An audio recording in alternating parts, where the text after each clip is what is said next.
finally, I need to mention two bills, one in Idaho, one in South Carolina. They are bad bills, and one has been enacted and one is still alive.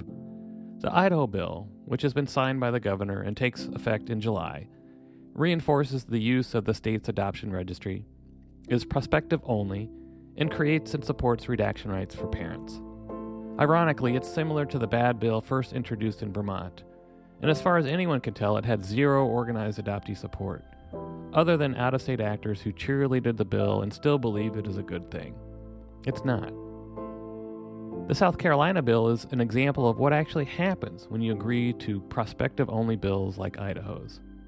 3 years ago, South Carolina enacted a prospective-only bill that applied to adoptions going forward, but also required the consent of a birth parent in order for the adult adopted person to possess their own birth record. As it happens, South Carolina legislators today are trying to make that approach retroactive to all adoptions, no matter the date. Which means that in South Carolina, if this bill passes, an adult adopted person will need the consent of birth parents in order to obtain their own original birth certificate. I bring these bills up for two reasons. One, they are discriminatory, and we should never support such bills. And two, importantly, it demonstrates what is needed in individual states to secure equal rights. As we are now seeing in states like Louisiana and Vermont and New York, and in efforts underway in Texas, the District of Columbia, Maryland, and Georgia, regions and states that have built strong on-the-ground advocacy and coalitions will be successful. They will be able to challenge and upend discriminatory bills and work toward unrestricted equal rights for all adopted people.